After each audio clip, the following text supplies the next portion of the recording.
নির্বাচনে দাঁড়িপাল্লায় ভোট দেওয়ার জন্য উচ্ছ্বাস, মানুষ আবেগ আপ্লুত হয়ে আছে। আমি তরুণ যুবকদেরকে বলবো, জামাত ইসলামী ক্ষমতায় গেলে আগামীতে চাকরিতে দরখাস্ত করতে গেলে কোনো আবেদন ফি দেওয়া লাগবে না।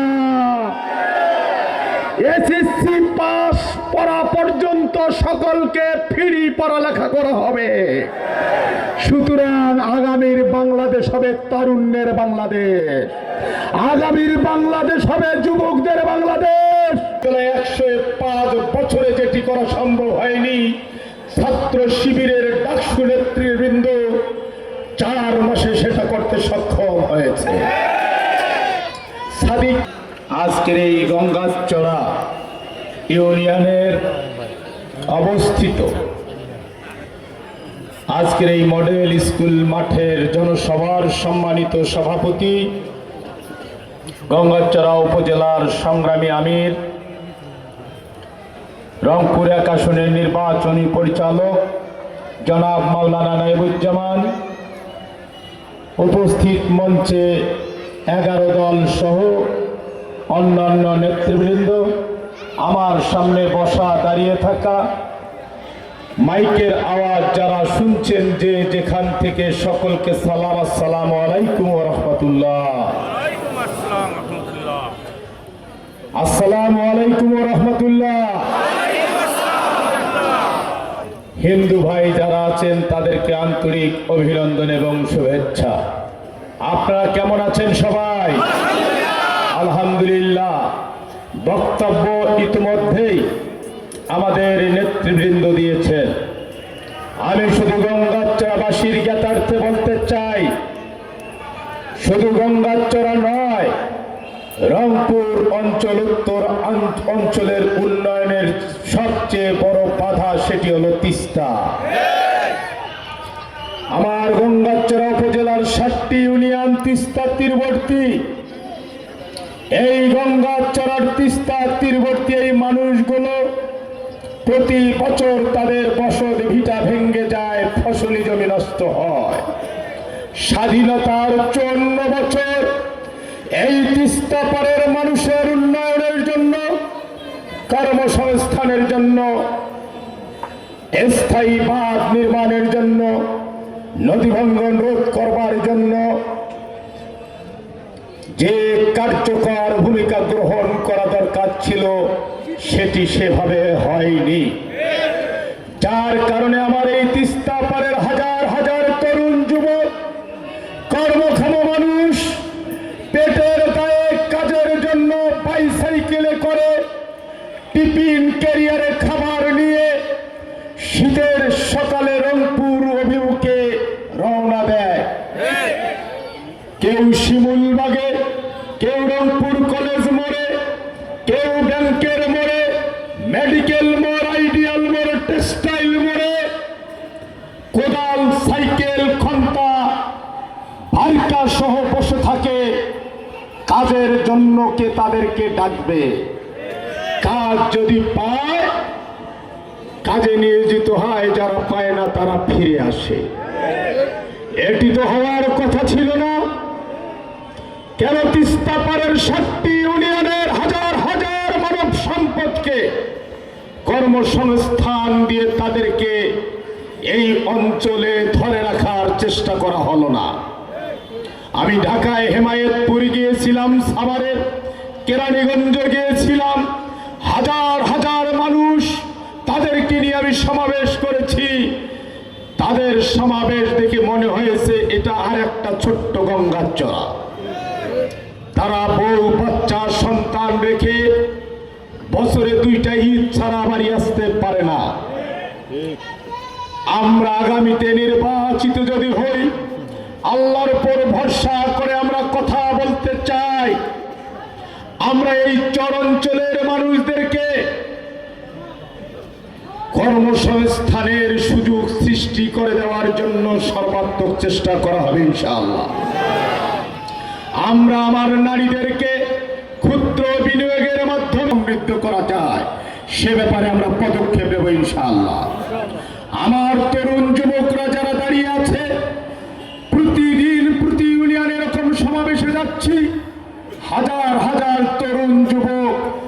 যাদের মুখ দেখলে মনে হয় এরা আমার দেশের কাঁচা সোনা, এই কাঁচা সোনাদেরকে কর্ম না দেওয়ার কারণে বেকারত্বের অভিশাপ নিয়ে জীবনের মূল্যবান সময় তারা অতিবাহিত করছে। আমরা আগামীতে যদি এমপি নির্বাচিত হই, বাংলাদেশে যে গণজাগরণ সৃষ্টি হয়েছে, আমরা বিশ্বাস করি এদেশের মানুষ এবার বাংলাদেশ জামাত ইসলামীকে 11 দলকে ম্যান্ডেট দিয়ে যদি সরকার গঠনের সুযোগ দেয়, আমরা আবার তরুণ যুবকদেরকে কর্মসংস্থান দেওয়া সহ কারিগরি শিক্ষায় প্রশিক্ষিত করে তাদেরকে আমরা মানব সম্পদে পরিণত করবার জন্য চেষ্টা করব। সংগ্রামী ভাইসব, এখন অনেকে বলতে পারে নির্বাচনের আগে তো অনেকে অনেক কথা বলে, আমরা যে কথা বলি সে কথা রাখবার চেষ্টা করি। ঢাকা বিশ্ববিদ্যালয়ের নির্বাচনে ডাকসুর প্রতিনিধিরা নির্বাচিত হওয়ার পরে 4 মাসে 227টা প্রকল্প বাস্তবায়ন করে গোটা বাংলাদেশকে চোখে আঙ্গুল দিয়ে দেখিয়ে দিয়েছে যে ঢাকা বিশ্ববিদ্যালয়ে 105 বছরে যেটি করা সম্ভব হয়নি, ছাত্র শিবিরের ডাকসু নেতৃবৃন্দ 4 মাসে সেটা করতে সক্ষম হয়েছে। সাদিক কায়েম বলেছে বাকি 8 মাস যদি আমরা কাজের সুযোগ পাই, যা কাজ করেছি তার 5 গুণ কাজ আমরা করবো ইনশাআল্লাহ। আমরা কথা দিতে চাই, আমরা যদি সরকার গঠন করি, বাংলাদেশে 54 বছর যা হয়নি আমরা 5 বছরে তা করতে পারবো ইনশাআল্লাহ। কেন? বাংলাদেশের উন্নয়ন, কর্মসংস্থান, স্বাস্থ্য, শিক্ষা সকল সেক্টরে উন্নয়নের ক্ষেত্রে বড় বাধা, তার নাম হচ্ছে দুর্নীতি। এই দুর্নীতির গলা যদি চেপে ধরা যায়, হাজার হাজার কোটি টাকা অপচয় রোধ হবে। সেই টাকা দিয়ে আমার বাংলাদেশকে সিঙ্গাপুর, থাইল্যান্ড, মালয়েশিয়া বানাতে সময় লাগবে না। সাবেক এক মহিলা এমপি ব্যারিস্টার রুমিন ফারহানা এক জনসভায় বলেছেন, উন্নয়ন প্রকল্পের 90% বিভিন্ন শ্রেণীর নেতাদের পকেটে যায় আর 10% দিয়ে কাজ হয়।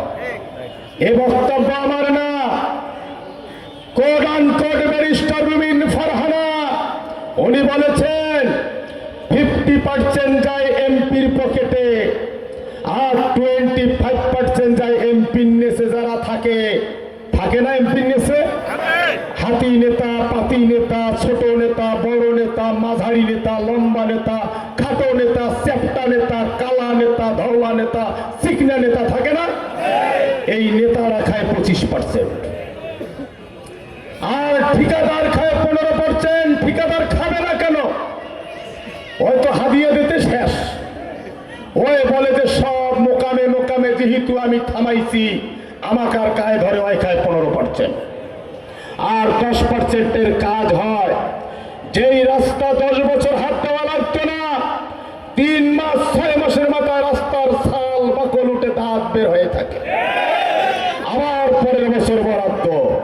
এভাবে হাজার হাজার কোটি টাকা লুটপাট হয়ে গ্রামে বাড়ি, শহরে বাড়ি, নগরে বাড়ি, এমনকি বিদেশেও বাড়ি। পত্রিকায় দেখেছিলাম 620টা এক সাবেক মন্ত্রীর বাড়ি। হায়াত হয়তো 80 বছর, বয়স পার হইতে 63 বছর। 17 বছরের জন্য 620টা বাড়ি লাগে। 620কে 17 বছর দিয়ে ভাগ পেলে একটা বাড়িতে 6 মাসও থাকতে পারে না।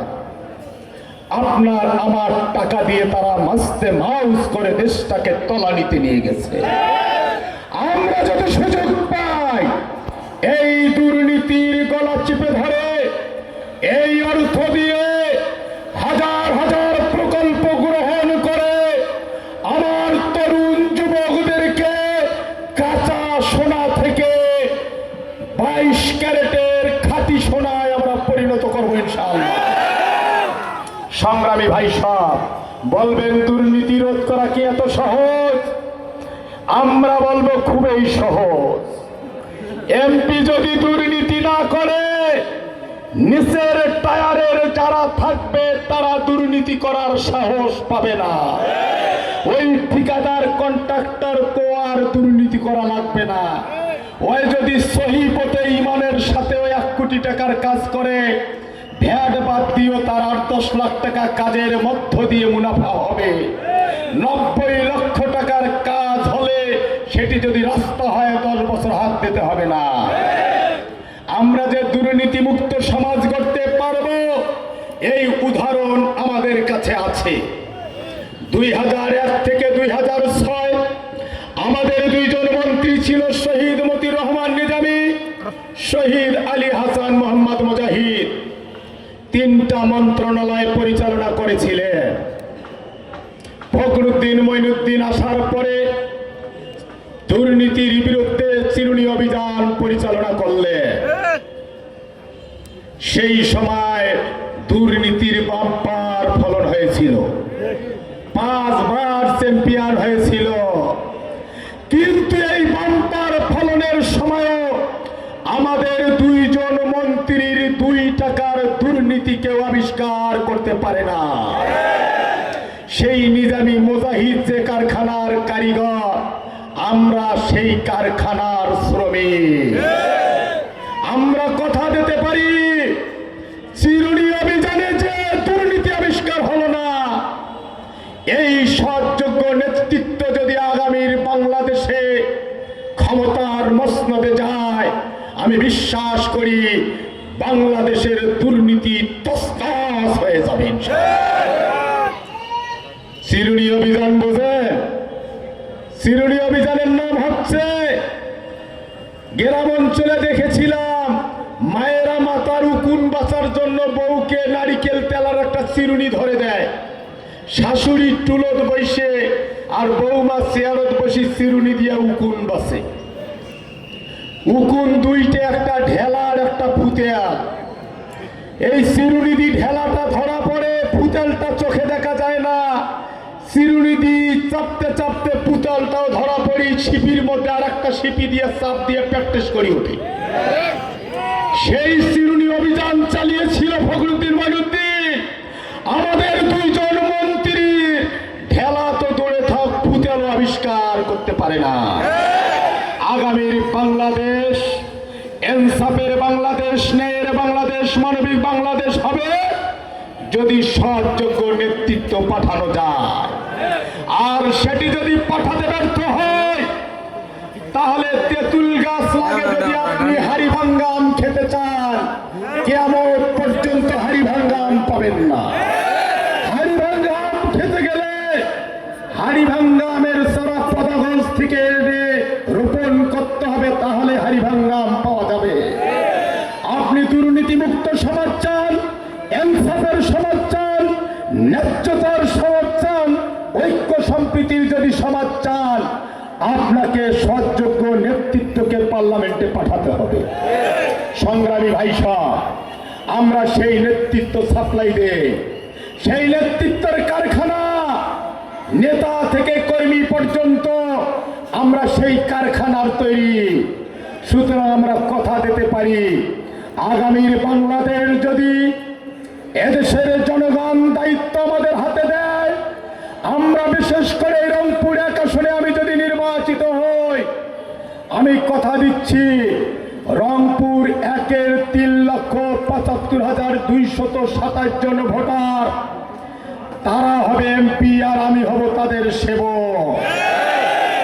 আমরা দল মত ধর্ম বর্ণ সকলকে নিয়ে ঐক্যবদ্ধ রংপুর 1 গঠন করবো ইনশাআল্লাহ। আমরা রাজনৈতিক প্রতিহিংসাকে পদদলিত করে, মামলা বাণিজ্যের নামে নিরপরাধ মানুষকে হয়রানি করে পকেট ভারী করার রাজনীতির কবর রচনা করব। আমরা নিরপরাধ মানুষকে কষ্ট দেই নাই, দেব না, ভবিষ্যতে দেব না। নিরপরাধ মানুষকে কষ্ট দেওয়ার ব্যথা আমাদের চেয়ে আর কেউ বোঝে না।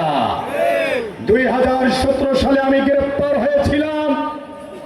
গ্রেফতার করার পর রাতে গ্রেফতার, পরের দিন হাজতে নিয়ে যাওয়ার জন্য কোর্টে আমার হাতে হাত করা সিএনজিতে নিয়ে যাচ্ছে। আমার শ্বশুর বাড়ি নবনীদাস ডিগ্রি কলেজের পাশে। আমার 3 বছরের বাচ্চা, আমার স্ত্রী, আমার শ্বশুর পরিবারের সবাই রাস্তায় এসে আমাকে দেখেছে। আমার 3 বছরের বাচ্চাটা যখন আমার কোলে আসতে চেয়েছিল, আমার হাত করা আমি কোলে নিতে পারি নাই। সেদিন আমার আত্মীয় পরিবার পরিজনের চোখে পানি দেখেছি, আমি চোখে পানি ঝরিয়েছি, আর আল্লাহকে বিচার দিয়েছিলাম, আল্লাহ আমার উপর, আমাদের উপর যারা জুলুম করছে তার বিচারের ভার তোমার উপর। সেদিন আমরা নীরবে নিভৃতে কেঁদেছি। সুতরাং নিরপরাধ মানুষকে কষ্ট দেওয়ার ব্যথা বেদনা আমাদের চেয়ে কেউ আর জানে না। এই জন্য আমরা কাউকে, নিরপরাধ কাউকে আমরা কোনোভাবে অন্যায়ের শিকার হোক এটি আমরা হতে দেব না। আমরা 3,75,227 জন ভোটারের মুখে হাসি ফোটাবার জন্য অবিরাম গতিতে কাজ করব। হয়তোবা সকলের মুখে হাসি আমরা ফোটাতে পারবো না, তবে আমরা কথা দিচ্ছি আমরা কোনো মানুষের চোখে পানি ঝরাবো না। আমরা কারো চোখে পানি দেখতে চাই না, কারণ চোখের পানির প্রতিটা ফোঁটা অভিশাপে পরিণত হয়। আমরা কাউকে বেইজ্জতি করবো না, ইজ্জত দিতে না পারলে বেইজ্জতি করবো না। আমি যদি কাউকে ইজ্জত দেই, আল্লাহ আমাকে ইজ্জত দেবে, আর আমি যদি কাউকে বেইজ্জতি করি, আল্লাহ আমাকে বেইজ্জতি করবে। সুতরাং গঙ্গাচড়াবাসীকে আমরা বলতে চাই, আমরা আগামী রংপুর এক ঐক্যের, সম্প্রীতির, উন্নতির, সমৃদ্ধির রংপুর এক গঠন করবো ইনশাআল্লাহ। এই গঙ্গাচড়ার প্রতিটা মানুষ, আমার পরিবার যেমন সম্মান, ইজ্জত, নিরাপত্তা পাবে, এই গঙ্গাচড়ার অপরাধী ছাড়া প্রতিটি মানুষ সম্মান, ইজ্জত, নিরাপত্তা পাবে। অপরাধী ছাড়া কেন বললাম? একজন অপরাধীর শাস্তি পাওয়া সাংবিধানিক অধিকার আছে। যিনি জুলুমের শিকার হয়েছিলেন তিনি ব্যবস্থা নিতে পারবেন, তবে আমরা কাউকে অন্যায়ভাবে বিপদে ফেলবো না ইনশাআল্লাহ। এ কথা আমরা দৃঢ়চিত্তে বলতে পারি। সংগ্রামী গঙ্গাচড়াবাসী, আপনারা জেনে খুশি হবেন, 3 সপ্তাহ আগে চীনের রাষ্ট্রদূত 3 সদস্যের একটা উচ্চ পর্যায়ের প্রতিনিধি দল এসেছিল। আমি জামাত ইসলামী প্রতিনিধি দলের একজন সদস্য হিসাবে সেই দ্বিপাক্ষিক মিটিংয়ে ছিলাম। সেই দিন তারা আমাদের সামনে বললেন, আমাদের বক্তব্য জানতে চাইলেন, আমরা যদি তিস্তা মহাপরিকল্পনার কাজ শুরু করি, আপনাদের ক্ষেত্রে আপনাদেরকে আমরা আপনাদের পাশ থেকে সহযোগিতা পাবো কিনা। আমরা বলেছিলাম, শুধু সহযোগিতা নয়, তিস্তা মহাপরিকল্পনা বাস্তবায়নের জন্য আমাদের জীবন, রক্ত সব যদি প্রয়োজন হয় আমরা আপনাদের পাশে থাকবো ইনশাআল্লাহ। আমরা আশা করি তিস্তা মহাপরিকল্পনা বাস্তবায়ন যদি হয়, এই অঞ্চলের নদী পাড়ের মানুষ শুধু নয়, গোটা উত্তর অঞ্চল উন্নয়নের মহাসড়কে উঠবে ইনশাআল্লাহ। তিস্তার 2 ধারে পর্যটন নগরী গড়ে উঠবে, আবাদি জমিগুলো গড়ে ফসলি আবাদে পরিণত হবে, শিল্প কলকারখানা গড়ে উঠবে। আমার এলাকা থেকে হেমায়েতপুরে যাওয়া লাগবে না, হেমায়েতপুর থেকে গঙ্গাচড়ায় কাজের জন্য মানুষ আসবে। আমরা আশা করি পার্লামেন্ট গঠন হলে এই মহাপরিকল্পনা বাস্তবায়নের জন্য আমি যদি আপনাদের দোয়ায় সহযোগিতায় নির্বাচিত হই, পার্লামেন্টে যতক্ষণ পরিকল্পনার কাজ শুরু হয় নাই, আল্লাহ যতটুকু জবান দিয়েছে তা দিয়ে আমি উচ্চ কণ্ঠে কথা বলবো ইনশাআল্লাহ। সংগ্রামী ভাই সাহেব, কথা বাড়াবো না, নামাজের সময় সন্নিকটে সর্বশেষ আমি যে আমার নির্বাচনে নিয়োজিত কর্মকর্তা কর্মচারী, জাতির বিবেক, সাংবাদিকরা এবার সোচ্চার। কর্মচারী কর্মকর্তারা কেন সোচ্চার? 3টা নির্বাচন ন্যাক্কারজনক ভাবে করার পরিণাম আমরা অন্যায়ের বিরুদ্ধে প্রতিরোধ গড়ে তুলব। আপনারা পারবেন? পারবেন? হাত তুলেন। জি সম্মানিত ভাইরা, সুতরাং আমি বলবো, নির্বাচন নিয়ে কোনো টালবাহানা করার কোনো শক্তি সুযোগ পাবে না। মানুষ নির্বাচনে দাঁড়িপাল্লায় ভোট দেওয়ার জন্য উচ্ছ্বাস, মানুষ আবেগ আপ্লুত হয়ে আছে। আমি তরুণ যুবকদেরকে বলবো, জামাত ইসলামী ক্ষমতায় গেলে আগামীতে চাকরিতে দরখাস্ত করতে গেলে কোনো আবেদন ফি দেওয়া লাগবে না। এসএসসি পাস করা পর্যন্ত সকলকে ফ্রি পড়ালেখা করা হবে। সুতরাং আগামীর বাংলাদেশ হবে তারুণ্যের বাংলাদেশ, আগামীর বাংলাদেশ হবে যুবকদের বাংলাদেশ। এই বাংলাদেশে উসমান হাদির উত্তরসূরিরা বেঁচে আছে, এই বাংলাদেশে আবু সাইদ মুগ্ধের উত্তরসূরিরা বেঁচে আছে। সুতরাং কোন ষড়যন্ত্রের পাতা ফাঁদে পা দেওয়া যাবে না। আমাদের মূল শক্তি ভালোবাসা, ভালোবাসা আর ধৈর্য, ধৈর্য। এই শক্তি নিয়ে আমরা সবাইকে আপন করে নিয়ে ঐক্য সম্প্রীতির রংপুরে গঠন করব ইনশাআল্লাহ। আগামীর মার্কা কি? আর একটা কি? হ্যাঁ হ্যাঁ। এই আওয়াজ ঘরে ঘরে, জনে জনে, হাটে ঘাটে, মাঠে পথে প্রান্তরে আজকে থেকে ছড়িয়ে দেবেন ইনশাআল্লাহ। সকলকে ধন্যবাদ, মোবারকবাদ। আসসালামু আলাইকুম রহমতুল্লাহ। সংগ্রামী উপস্থিতি, আজকের এই নির্বাচনী সমাবেশের সভাপতি বক্তব্য রাখতেছেন, সভাপতি বক্তব্য রাখতেছেন আজকের প্রোগ্রামের সম্মানিত সভাপতি বাংলাদেশ জামাত ইসলামী গঙ্গাচর উপজেলা শাখার সম্মানিত আমির মাওলানা নাইমুজ্জামান। আসসালামু আলাইকুম ওয়া রাহমাতুল্লাহি ওয়া বারাকাতুহু। ইন্নাল হামদুলিল্লাহ, সালাতু ওয়াস সালামু আলা রাসূলিল্লাহ।